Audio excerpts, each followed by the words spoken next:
अगस्त भाजपा पस्त हम दिखाएंगे वो दिन। और आरजेडी मस्त। भरत तिवारी के मामले में भरत तिवारी का परिजन जाके मुख्यमंत्री जी से मिले हैं। एसटीएफ ने एक को पकड़ा है, शायद पटेल है। तो ये वो सिपाही को बलि क्यों दे रहे हो? इसका जबरदस्त प्रदर्शन हुआ है, नंगा प्रदर्शन, तमसबीन थी शासन, भाजपा की तरफ से भी और धनसुराज की तरफ से भी। भारतीय जनता पार्टी का शासन न्यायालय वाले को बहुत महत्व नहीं देता है। अगर पहले महत्व दे दिया होता न्यायालय की टिप्पणी पर, दीपक प्रकाश होते ही नहीं मंत्री। उपचुनाव वोटिंग प्रक्रिया समाप्त हो गई है और सभी के तरफ से जीत का दावा किया जा रहा है। उस बीच भरत तिवारी मामले में एक एसटीएफ की गिरफ्तारी हुई है, जिसने शूट किया था भरत तिवारी को, गिरफ्तारी हुई है उसकी। पूरे मामले पर बातचीत के लिए राष्ट्रीय जनता दल के मुख्य प्रवक्ता शक्ति सिंह यादव है हमारे साथ। बात करते हैं उनसे कि आखिरकार है उपचुनाव के नतीजे तो 3 तारीख को आएंगे, लेकिन जो कयास लगाए जा रहे हैं वो ये क्या लग रहा है कि बांकीपुर उपचुनाव निश्चित तौर पर कम प्रतिशत का वोट होना लोकतंत्र के लिए चिंता का विषय है। कि लोग कह रहे हैं कि विकास पर वोट है, तो विकास पर वोट पड़ता तो ज्यादा पड़ता वोट ना। परिवर्तन का वोट है, विकास वाले चुपचाप हो गए। लेकिन सबसे महत्वपूर्ण पक्ष इस चुनाव में ये दिखा, उपचुनाव में, एक सीट के लिए चुनाव था। और एक सीट के लिए चुनाव था, धन का जबरदस्त प्रदर्शन हुआ है, नंगा प्रदर्शन, तमसबीन थी शासन, भाजपा की तरफ से भी और धनसुराज की तरफ से भी। एक सीट से न सरकार बनती है न सरकार बिगड़ती है। धन का जो प्रवाह का जो वेलोसिटी था थोड़ा काफी था। हर कोई छानना चाह रहा था। आप लोग टिक नहीं पाए उस सामने। हर कोई छानना चाह रहा था। तो कभी कभी उपचुनाव ऐसी स्थिति में जहां धन का प्रवाह होता है, प्रतिबद्धता और आइडियोलॉजी भी टूट जाती है। और यह लोकतंत्र के लिए सुखद नहीं है। चुनाव में हार जीत एक अलग विषय है। राष्ट्रीय जनता दल वैचारिक तौर पर अपनी विचारधारा को लेकर के कई तरह की अफवाहें, तेजस्वी जी नहीं है, तेजस्वी जी की पार्टी लड़ रही, तेजस्वी जी ने आकर के जो काम करना था किए। हम लोगों ने पहले भी कहा था कि, लेकिन अगर धन के प्रवाह में अगर प्रतिबद्धताएं टूटेगी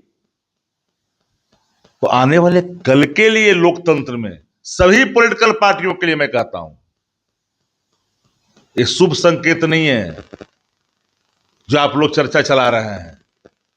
राष्ट्रीय जनता दल का जो वोटर है, यूनाइट होकर करके अपने वैचारिक प्रतिबद्धता के प्रति जागरूक होने का परिचय दिया है। और हमारे मतदाता, बहुत लोग ने बहुत तरह की अफवाह फैलाई, यादव टूट गया, मुसलमान टूट गया, अति पिछड़ा टूट गया, दलित टूट गया। आप जिस तरह की चर्चाएं कर रहे हो, इसका मतलब तुम कीमत लगा रहे हो। मुसलमान की कीमत लगाने की बात की, तो कीमत तो लगा ना, लोग बोले। देखिए, यादव मुसलमान की कीमत लगाने की बात कर दे, दलित की बात कर दे कीमत लगाने की, हम जातियों के ना सवाल पर कीमत की बात, हम तो धर्मनिरपेक्षता में आस्था रखने वाले लोग हैं। अच्छा ठीक है, वो तो 3 तारीख को पता चल ही जाएगा ना। 3 तारीख को, 3 अगस्त भाजपा पस्त की भी स्लोगन चल रहा है।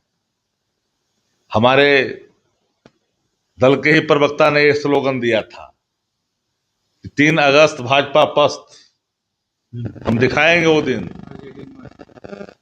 और आरजेडी मस्त। राष्ट्रीय जनता दल अपने वैचारिक प्रतिबद्धता के आलोक में चुनाव में, हमारा जो लोकतंत्र में जो हमारी आस्था है, उसके हिसाब से हम चुनाव लड़े हैं। जो जिन जातियों की कीमत लगाना लगा लो तुम लोग, हमारे लोग टूटने वाले में से नहीं है। भरत तिवारी मामले में एक एसटीएफ का जो है उसको अरेस्ट किया गया है। भरत तिवारी के मामले में भरत तिवारी का परिजन जाके मुख्यमंत्री जी से मिले हैं। एसटीएफ ने एक को पकड़ा है, शायद पटेल है, तो ये वो सिपाही को बलि क्यों दे रहे हो भाई? भरत तिवारी हो या रामधन यादव हो, रामधन यादव पर तो कोई बोलेगा नहीं, हम ही लोग बोलेंगे। दलित पिछड़ा पर उसको तो न्याय नहीं मिला, फेक एनकाउंटर उसका भी हुआ।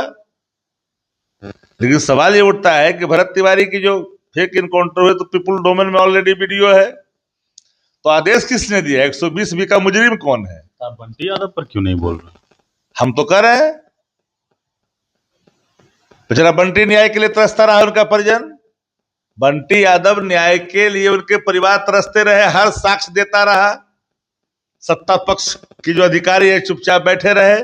मौत किसकी हुई? लापरवाही से। क्रिमिनल नेग्लिजेंसी है शासन का बंटी यादव के मामले में। भरम में मत रहिए आप लोग। ये गरीब भवन के कोई नहीं पूछता है, ये तो पिछड़ा है, क्या आवाज करेगा? आप है तो आवाज करिएगा। हम इंसान जो मर गया वो पिछड़ा और अति पिछड़ा कहां से हो गया? मत रहना यार।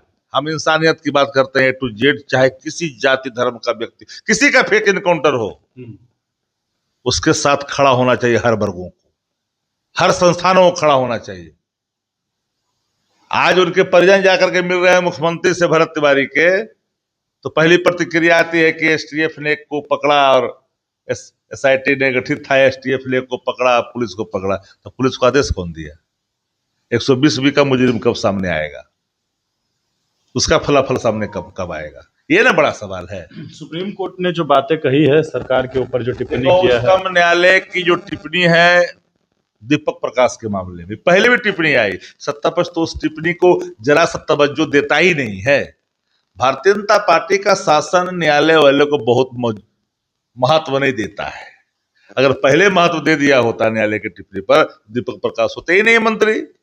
भारतीय जनता पार्टी का शासन न्यायालय वाले को बहुत महत्व नहीं देता है। अगर पहले महत्व दे दिया होता न्यायालय की टिप्पणी पर, दीपक प्रकाश होते ही नहीं मंत्री। फिर एक सुप्रीम कोर्ट के निर्णय आए, टिप्पणी आए हैं, और सुप्रीम कोर्ट की टिप्पणी के बावजूद भी मंत्री पद पर बना हुआ, यही अपने आप में आश्चर्य है। वो चाह रहा है कि नाखून काट के हम शहीद हो जाएं, एक आदमी चाह रहा है कि ब्रह्म हत्या से हम बचें, हमारा कुल क्या कहेगा। दोनों बात एक साथ चल रही है। संविधान लज्जित हो रहा है। सबसे बड़ा सवाल है कि संविधान लज्जित हो रहा है। लोकतंत्र में मुंह छिपाने का जगह नहीं है कि आखिर हो क्या रहा है। चले बिल्कुल। तो हमारे साथ राष्ट्रीय जनता दल के मुख्य प्रवक्ता शक्ति सिंह यादव थे। आप सुन रहे थे इनकी बातों को परमेश के साथ। नमस्कार।